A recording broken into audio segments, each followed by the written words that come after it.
Hello and welcome to Story to Satori.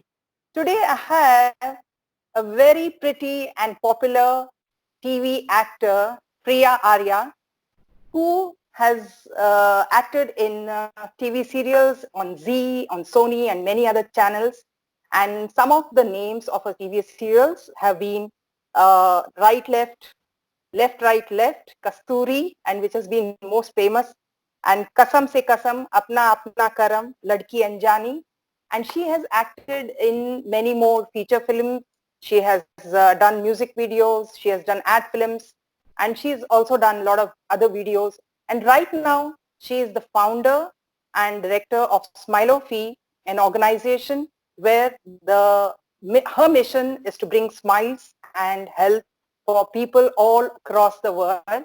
And her mantra is smile and be happy, be healthy. And I always find her, I met her a couple of times in some of the events, and I always find her smiling with her open arms. And I think she is the epitome of what she means and what her mission is. So welcome to Story to Satori, Priya.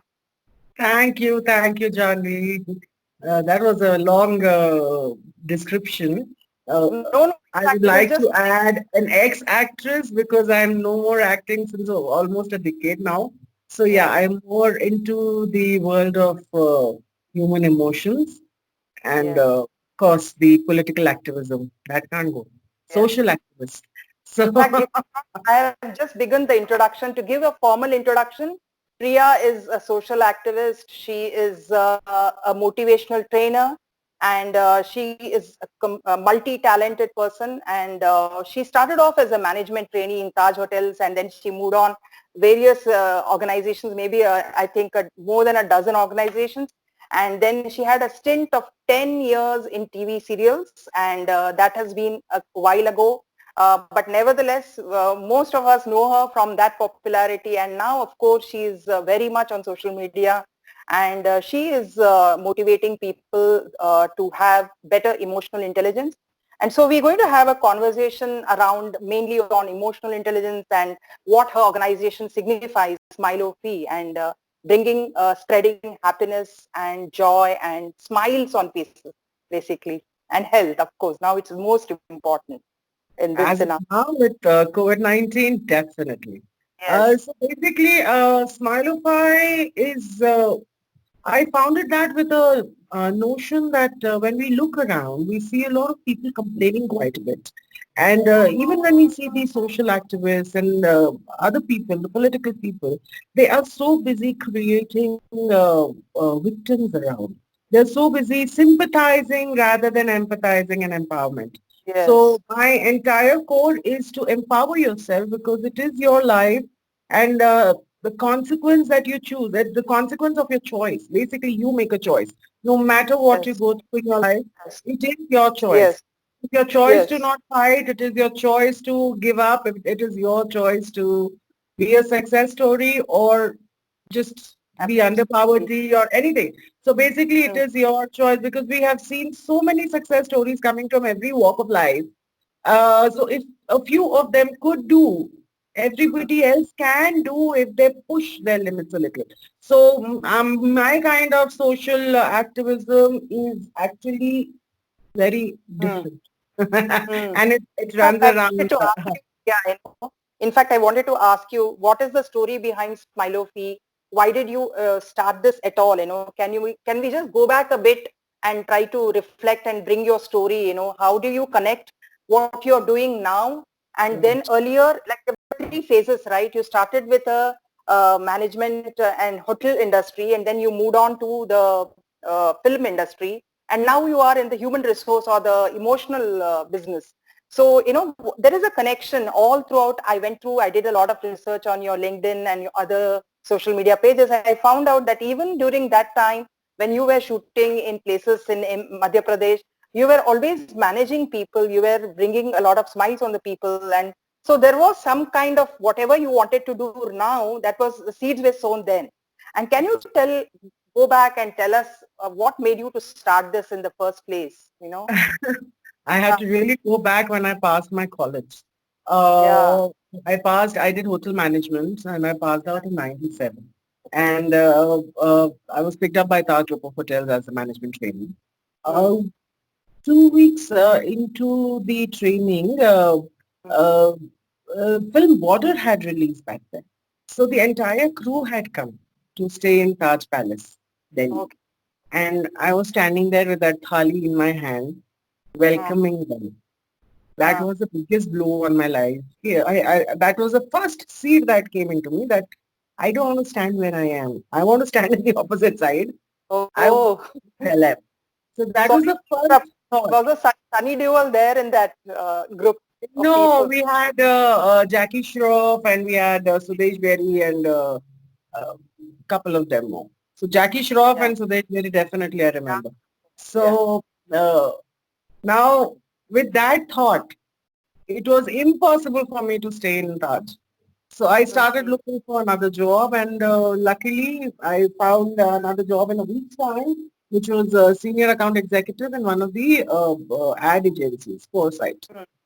So Mm. that is where I encountered shooting and all for the first time and I saw a little glimpse of the glamour world. Trust Okay. me, before that Khali incident, I had never thought I'm going to get into acting. That Okay. thought was only never there, never ever. Yeah. So with the ad agency thing happening, the bug grew. And how? I left the job, I came to Mumbai. I just came to Mumbai, I just dropped in. Uh, Okay. Fortunately, I had a friend Mm. there, so just one friend. Mm. Just one friend, and my aunt was also staying in Bombay, but Ah. in that age, you are actually far away from your relatives. So I was not too keen on coming and staying with her. So I stayed with my friend for some time. Uh, saw the industry, met a few people, realized it's tough to survive in Bombay because Bombay was a very expensive city. Went Yeah. back to Delhi, picked up a job as a PR and, Mm. collected some funds and then came back again in December 97. December 97 and permanently shifted to Bombay. Okay. And of course, with my parents backing me up. Initially, they were not. I was a Yeah. rebel. I ran away initially. But then they came Yeah. around. Then they came around. They still give me up. They still beat me up for Uh, that. You troubled us back then. So, yeah. but yeah, then they came around. And Mm. Bombay, obviously, I did not know many people. So how do you begin with? So you begin with what degree you have. That is Mm. how I picked up a job with Sony TV Mm.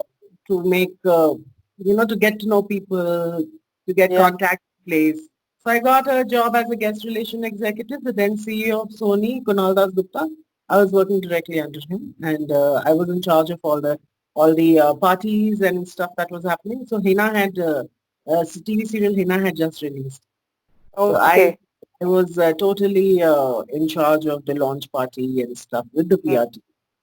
So that is what my job profile was. And obviously when that kind of a job profile, you meet a lot of producers, you meet a lot of directors. And rest is history, and that is how it began. And that's And how had all the serials coming up one after the other. So, no, the uh, first phase was very different. See, television industry has changed. There's a pre-Balaji and post-Balaji period. So oh, pre-Balaji okay. period was very different.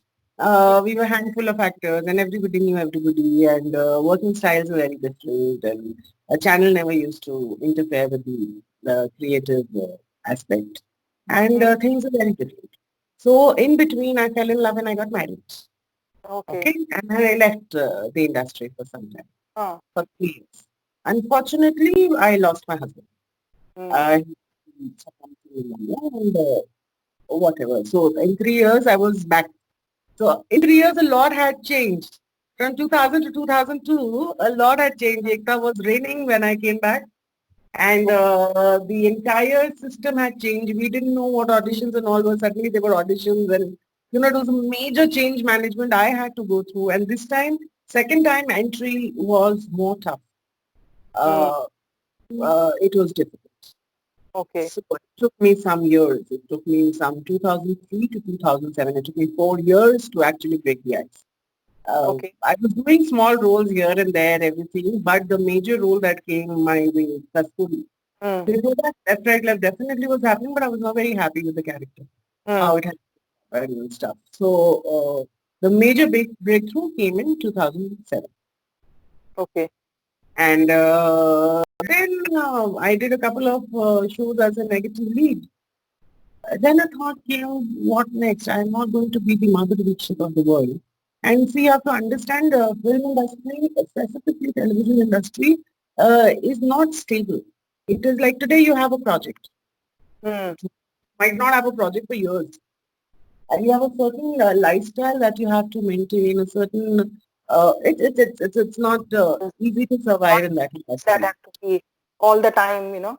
Yes, and all the time you're under that fear. Yes. And I saw people So, around me. sorry to interrupt, Priya. I mean, I wanted to connect to your own personal story as well as the story that you have told about professional. So, did it bring a lot of pressure on you, and that is when you decided to come down here to Bangalore? When was it that you said you lost your husband, and then you went back, and then you had to Yeah, I shift? lost my husband in 2002. Yeah. And after that, I did a lot of work and stuff. No, it was not the personal reason why I came to Bangalore. It was the need to grow because I was not seeing that growth in film industry anymore. I was not seeing, what do you say, the kind of, I was not happy doing what I was doing basically. I got bored. So I lost my track in between because I quit acting in 2010. And then I got into writing, I got into direction, I did everything possible behind the screen. But it was not giving me that happiness that I was looking for, that, for so long you had that one Was it the purpose in life was missing for of you? becoming an actor. Yeah. And then suddenly that goes off, you throw it off, and now it was a very challenging phase for me, but I kept doing. If I thought I am good at this, I did it till the time I realized whether I'm good or not good, whether it's made for me or not made for me. Because sometimes you do things and you don't do things thinking whatever, and you think you're good at it, and then there are the ifs and the buts later in life. So might as well do it and see. And I've always believed in that. So there came a point where people started laughing at me that, oh, you are changing professions every second day. But I was actually exploring. And that exploring got me to Bangalore, where I did a couple of, what do you say, courses here, starting from NGO management, then counseling, then specialization in child counseling, and and then I started working with Banjara Academy. Okay. In the meanwhile, I went to Lahe Lahe, and I saw that place, and I was like, and I coming from the theater and the counseling and the therapies all over now, I wanted to merge the two. Oh, okay. That Yeah. is I how, just how wanted to the ask you a question, Priya. I'm going to ask you two questions because I want to know, I mean, you said you spoke in the first few sentences that you want people not to be victims of their story, but then you want people to be the hero of their story, or as you also have written in your social media, I'm not a victim, but I'm a survivor. You have written it. I've seen it on your social media. So I want you to talk about that more in after the break. So we're going to take a small break now, and then we're coming back with Priya Arya talking about the reason why she came to Bangalore, and what is she now up to, what is she doing, and how she is helping people to get out of the victim mindset and build a, a hero mindset, a shiro mindset. If it's a woman, she's shiro. So we're going to talk about that. So we're going to take a small break and we're going to come back. Stay tuned. bye.